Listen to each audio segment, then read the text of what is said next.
Hello है नमस्कार, मैं हूँ स्काई। आपको स्वागत है मेरे चैनल स्काई थॉट पे।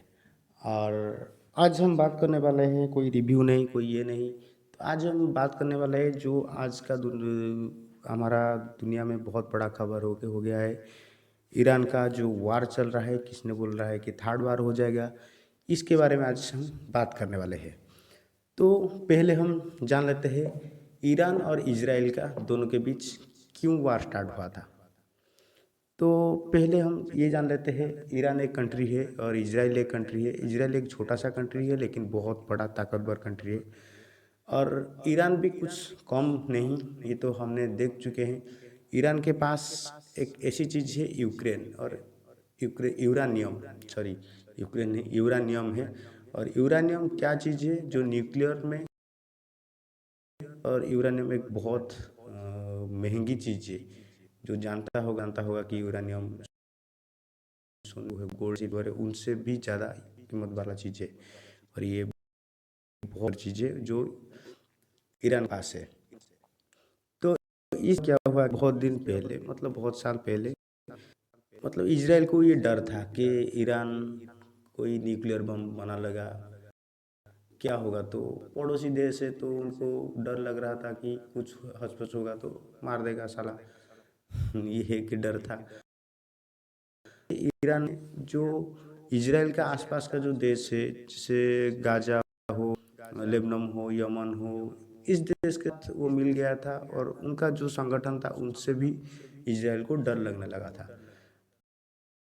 तो और जो न्यूक्लियर के बाद बोला कि ईरान के पास जो साइंटिस्ट होते हैं तो उनको मार देता था। किसने? इजराइल ने। ये हमारे साथ भी पहले हो चुका है।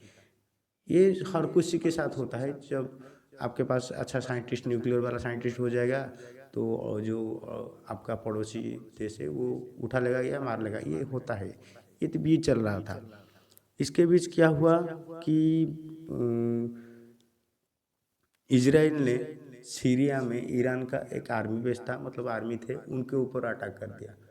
तो उनको कुछ साल पहले ये चल रहा था, ये जो चल रहा था, तो ईरान भी ऐसे चल रहा था, खिचपिच चल रहा था। इसके बीच क्या हुआ कि 2024-25 में ईरान और इजराइल का, दोनों देश का सैनिक जो है वो लड़ गए, मतलब शुरू हो गया उनके बीच खिच। तो ये धीरे धीरे होके 2025-26 में एक वार में शुरू हो गया। तो ये से हुआ था ईरान और इजराइल का वार। तो इजराइल के सपोर्ट में कौन है? यूएसए है। यूएसए ने पहले से जो ईरान का जो चारों तरफ आसपास देश है उनमें आर्मी बेस लगा दिया था। तो यूएसए को भी डर था कि ये भी न्यूक्लियर वाला कंट्री बन जाएगा तो हमको भी प्रॉब्लम होगा।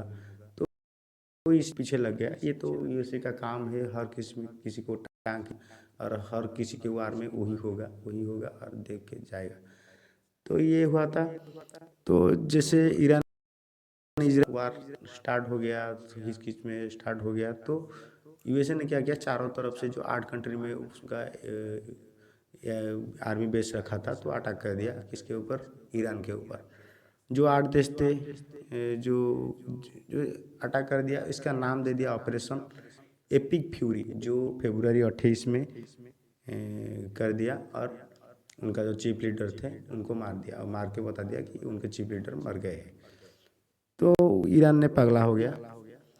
वो क्या किया, 80 मिनट में 8 देशों ऊपर अटैक कर दिया। मतलब हमने जो सुना कि 80 मिनट में 8 पर हो गया अटैक, ईरान ने कर दिया अटैक, तो साला मिसाइल मार दिया, जा साला मारा।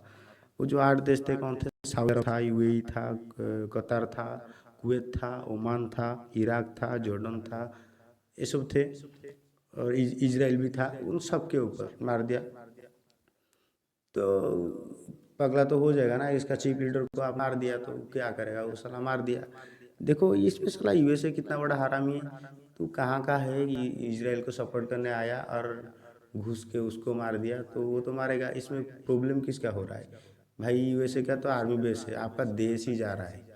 तो ऐसा ही होता है, हर हर चीज़ में ऐसा ही होता है। यूएसए घुसता है लेकिन अपना कंट्री का जाता है। ऐसा शुरू शुरू हो गया, ऐसे ही वार शुरू हो गया। तो अब चिंता का बात है, ईरान छोटा कंट्री नहीं है, मतलब वो भी ताकतवर कंट्री है, और उसके पीछे है रूस और चीन, दोनों है। तो भिड़ जाएंगे तो ये तो थर्ड वार हो ही जाएगा, तो ऐसा लग रहा है। तो भगवान करे इतना ज़्यादा नहीं जाए, तो था वार हो जाएगा तो बहुत कुछ प्रॉब्लम हो जाएगा, पूरा देश आर्थिक स्थिति पूरा गिर जाएगा, बहुत पीछे चला जाएगा दुनिया। जैसे हम अब भी जानते होंगे कि शेयर मार्केट डाउन हो गया है, ये सब चीज़ होगा, वार होगा तो ये सब चीज़ होगा। प्रॉब्लम क्या होगा जब वार ज़्यादा दिन तक चलेगा, तो ये हम जान लेते हैं। प्रॉब्लम क्या होगा कि सेरेट ऑफ हॉर्माज, इसे एक पानीपत है, मतलब जलपथ है जहाँ से ऑयल और एलएनजी आता है। माने दुनिया का 20% ऑयल और 15% एलएनजी वहाँ से आता है। तो उस जगह को बंद करने का बोल रहा है कौन ना, ईरान। वो ईरान का एरिया में आता है, तो ईरान बोला कि मैं बंद कर दूंगा, नहीं तो कोई भी जाएगा तो मैं जला दूंगा। तो ये चीज़ होगा। तो जब ऑयल और एलएनजी दोनों ही नहीं आएगा, तो क्या होगा कि हमको एक ऑयल का बैरल $100 से $150 तक ज़्यादा पड़ जाएगा। तो मैं इंडिया की बात करता हूँ कि हमको जब अब 108 109 में पेट्रोल मिल जा रहा है, तो ये बढ़ के हो जाएगा 140 130 ऐसे कुछ हो जाएगा। ये तो होने वाला है, मतलब ये लिख के ले लो, वार चलेगा ज़्यादा दिन तक तो ये हो ही जाएगा। क्योंकि हम रूस से ला सकते हैं, लेकिन रूस का जो रास्ता है वो बहुत लंबा पड़ जाएगा, ज़्यादा रेंट लग जाएगा, तो इससे हो जाएगा। तो ऑयल बढ़ेगा तो क्या होगा कि ये सब चीज़, मेन तो ट्रांसपोर्ट होता है, ट्रांसपोर्ट में ऑयल ही जाएगा। तो ऑयल जब पेट्रोल डीजल जो ये रेट बढ़ जाएगा, तो ट्रांसपोर्ट में ज़्यादा पैसा लग जाएगा, ज़्यादा पैसा लग गया तो हमको राशन हो, कपड़ा हो, गाड़ी हो, वेजिटेबल हो, कुछ भी हो, सब कुछ रेट बढ़ जाएगा। ये वार ज़्यादा दिन तक चलेगा, तो ये लिख के ले लो, ये सब चीज़ आपका अपना रेट ऊपर उठेगा और शेयर मार्केट डाउन होगा। इससे बहुत सारे प्रॉब्लम होगा ये सब चीज़ होने से। और हर कोई बोलता है कि इंडिया क्यों मुँह नहीं खोल रहा, भाई क्यों खुलेगा भाई, चुपचाप बैठना सेफ से। हम हर कोई जानता है कि दुबई एक सेफेस्ट कंट्री है। देखो आज यूएसए के चक्कर में दुबई में का क्या हाल हुआ है। तो बहुत सारे इंडियन उधर फंस चुके हैं, नहीं आ पा रहे।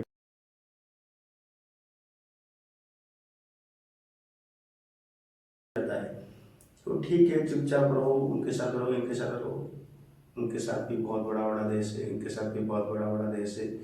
वो वार चल रहे हैं, सब ठीक हो जाए, नहीं तो सब कुछ प्रॉब्लम हो जाएगा। सिर्फ उनका नहीं जाएगा, हमका हमारा भी जाएगा।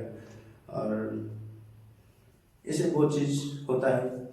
ठीक है, आप भी देख लीजिए, आप भी जान लीजिए प्रॉब्लम क्या है, उसके बाद आप जिसके पास जो बोलना है बोलिए। मैं हम नहीं जानते तो कल रेट बढ़ जाएगा तो हम बोल देंगे कि मोदी जी बढ़ा दिए, ये बढ़ा दिए, वो बढ़ा दिए, क्यों क्या कर रहे। अरे भाई क्या करेंगे, जब आपके घर को आने के लिए राशन रेट लग रहा है, तो वो तो रेट ज़्यादा ही बढ़ेगा ना। तो ऐसा ही होगा, आगे ये सब चीज़ ही होगा। तो जान ले, जान के किसी को बताना कि ये सब ठीक ठाक ऐसे ही हो रहा है, नहीं तो कोई आपको मिल जाएगा तो मुंह के ऊपर बोल के चला जाएगा। तो मैं देख रहा हूँ कि कुछ भी हो जाए तो वो भी किसी को भी दोष दे रहे। भाई प्रॉपर रीजन जानो क्या हो रहा है। तो ये सब बात चीज़ है। चलिए ठीक है, मिलते अगले वीडियो में, टाटा।